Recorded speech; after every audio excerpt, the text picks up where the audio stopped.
Hello friends, नमस्कार, आदाब, सत श्री अकाल। दोस्तों, आज मैं बात करूंगा एक ऐसी कंपनी की जिसके ऊपर पिछले 7-8 साल से पीएमएलए का केस चल रहा है।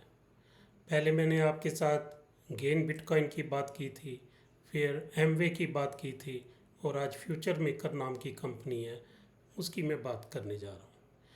दोस्तों, ये वीडियोस मैं क्यों बना रहा हूँ, इसका मकसद ये है कि मैं उन लोगों को थोड़ा सा एजुकेट कर पाऊँ जिनको जिन्होंने व्यू नाउ में इन्वेस्टमेंट की है और उनको झूठे दिलासे दिए जा रहे हैं कि कंपनी जल्दी ही स्टार्ट होने वाली है, कंपनी का जल्दी से दोबारा जो काम है वो स्टार्ट होने वाला है, तो आपके पैसे जल्दी आपको मिलना स्टार्ट हो जाएंगे, रेंट मिलना स्टार्ट हो जाएगा। तो ये केस दिखा के मैं ये दिखाना चाहता हूँ कि नो डाउट कोर्ट में कुछ भी हो सकता है, केस किसी साइड पे भी जा सकता है, लेकिन इतना साफ है कि ऐसे केसेस में वक्त लगता है। वक्त जैसे आपने गेन बिटकॉइन के केस में देखा, एमवे के केस में देखा, और अब फ्यूचर मेकर 2017-18 से ये पीएमएलए के केस में फंसी हुई है, जहाँ तक कि इसके जो मालिक हैं उनको ज़मानत भी मिली है, लेकिन फिर भी कंपनी अभी तक रिवाइव नहीं कर पाई।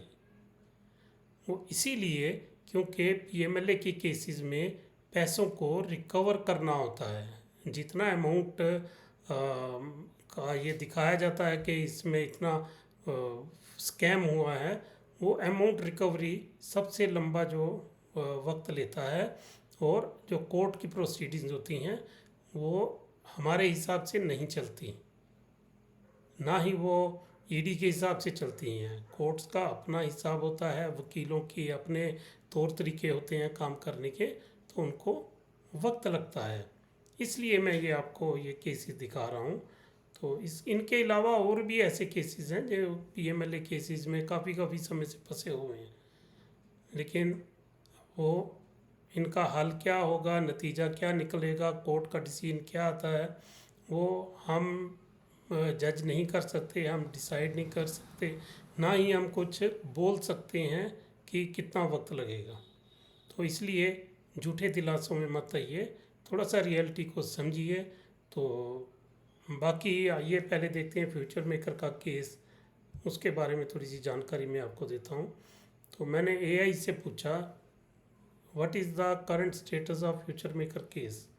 ये आप पढ़ सकते हैं कि ये फ्यूचर मेकर केस जो है, the legal battle in the multi crore future maker life care private limited chit fund scam continues to unfold in 2025 with recent developments in both local courts and the Supreme Court. ये case supreme court तक गया हुआ है। While the case against the masterminds of the alleged Ponzi scheme is progressing, there is still no clear timeline for the repayment of funds to the lakhs of investors who lost their money. दोस्तों, इसमें view now में तो कहते हैं 1 लाख के लगभग लोग हैं, लेकिन यहाँ पर बहुत ज़्यादा लोग हैं, वो आगे चल के आप पढ़ लोगे। तो ये आप पढ़ सकते हो इसको, आप इसकी पूरी जानकारी यहाँ से ले सकते हो। Simultaneously the case is being monitored at the highest judicial level. The supreme court of India in the case of Prashant Chhagan Patil versus MS future maker life care private limited has been overseeing the broader consolidation and progress of the various cases filed across the country. Country के अलग अलग हिस्सों में इसके ऊपर cases हुए हैं। The enforcement directorate which is investigating the money laundering aspect of the scam has already filed a charge sheet and has attached assets worth over rupees 261 crore belonging to accused directors Radheshyam Suthar and Bansilal and their associates. In a public statement to the media earlier this year, Suthar claimed that the investors' money is with the ED and urged for patience. वो भी लोगों को सहारा दे रहे हैं, patience रखो, patience रखो। तो ये केस जो है ये भी एक हिस्टोरिकल केस बन गया है, 7-8 साल हो गए हैं इसको भी। लेकिन अब मैंने इसको पूछा what is the total amount involve in the scam. 3,000 crore रुपए का ये स्कैम है, छोटा स्कैम नहीं है। तो आप देख सकते हो 3,000 करोड़ का, और जो व्यू नाउ का वो 3700 करोड़ के लगभग बता रहे हैं, ईडी जो बता रही है। तो लेकिन स्टार्ट में ये वो जो था वो 1200 से 1500 करोड़ मतलब किया गया था, एस्टिमेट था जो। लेकिन आहिस्ता आहिस्ता आहिस्ता ये बढ़ता बढ़ता 2,950 से लेके 3,000 करोड़ तक ये जो स्कैम है वो पहुंच गया है। इसमें 343 करोड़ रुपए के जो इनके जो एसेट्स हैं वो अटैच हुए हैं। कुछ बैंक अकाउंट्स में भी पैसा अटैच हुआ है, फ्रीज हुआ है। तो ये टोटल इस केस का जो उसका निचोड़ है कि ये इसमें 31 से 64 करोड़ इन्वेस्टर्स हैं। इतने लोगों का पैसा इसमें इन्वॉल्व है। तो देख लीजिए आप, इसमें अगर इतना वक्त लग गया है तो व्यू नाउ में कितना लगेगा हम कुछ कह नहीं सकते।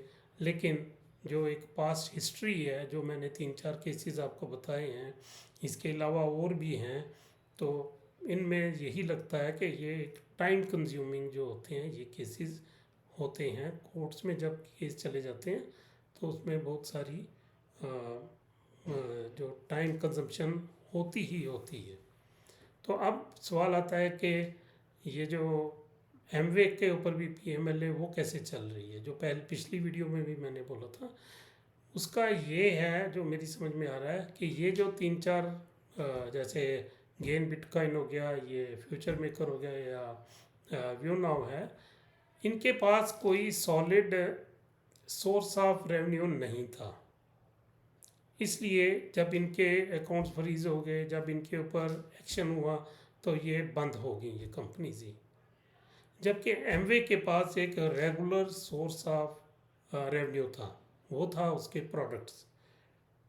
वो प्रोडक्ट्स उनके लोग पसंद करते थे, लोग खरीदते थे और रिपीटेडली उनको खरीदते थे। मंथ बाय मंथ लोग उसको लेते ही लेते थे। तो उस वजह से वो कंपनी चलती रही, वो बंद नहीं हुई। लेकिन अगर इन लोगों के पास भी कुछ ऐसे सोर्स ऑफ रेवेन्यू होता, जैसे व्यू नाउ के केस में अगर रेंट इनको आता, इनके अगर क्लाइंट्स जेन्युइन होते, तो फिर शायद ये भी इस वक्त रनिंग कंडीशन में होती। लेकिन इनके पास, जो कि ईडी के एलिगेशंस हैं कि इनके पास ऐसा कुछ भी नहीं था, इसीलिए जब कंपनी के ऊपर ये अकाउंट्स फ्रीज हुए तो कंपनी बंद हो गई, पूरा ऑपरेशन ही बंद हो गया। तो अगर इनके पास भी ऐसे रेगुलर सोर्स ऑफ रेवेन्यू होता तो शायद व्यू नाउ भी बंद ना होती एकदम। तो ठीक है फ्रेंड्स, इतनी बात करनी थी। आपका अगर कुछ अर्जेंसी है, आपके घर में 1-2 साल में कुछ फंक्शन है, किसी की मैरिज है, या कोई बड़ा काम आपको करना है, तो बच्चे को कहीं हायर एजुकेशन में भेजना है, तो आप व्यू नाउ के पैसे की उम्मीद के ऊपर मत बैठिए। मैं तो यही सजेस्ट करूँगा, अभी आप अपना कुछ दूसरा काम स्टार्ट कीजिए, कोई ऐसा काम जिसमें आपको एक अच्छी इनकम, रेगुलर इनकम स्टार्ट हो जाए। अगर बहुत मजबूरी है तो फिर आप अपने अपलाइन, चाहे वो जो इमीडिएट अपलाइन है या उसके ऊपर जो 2-4-5 लेवल के अपलाइंस हैं, तो आप उनसे मदद लीजिए। उसके लिए अगर आप उनके घर में भी जाके बैठना पड़े तो आपको इसमें कोई एतराज़ नहीं होना चाहिए, आपको वो भी करके देख लेना चाहिए। क्योंकि अगर इमरजेंसी में आपका पैसा आपके काम नहीं आया, या आपके अपलाइन आपके काम नहीं आए, तो इसका मतलब है कि वो आपके बने तब तक जब तक आपका पैसा उन्होंने नहीं निकलवा लिया।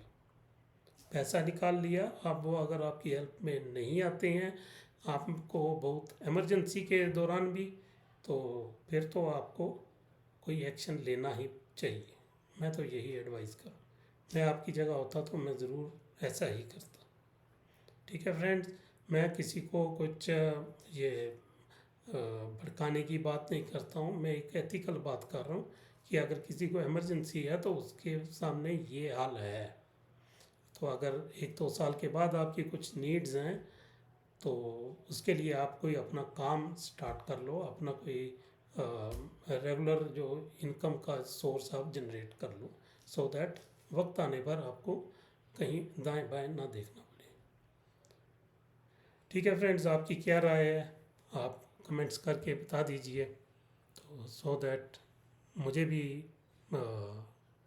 नॉलेज बढ़ाने का मौका मिले आपके कमेंट से। धन्यवाद, नमस्कार।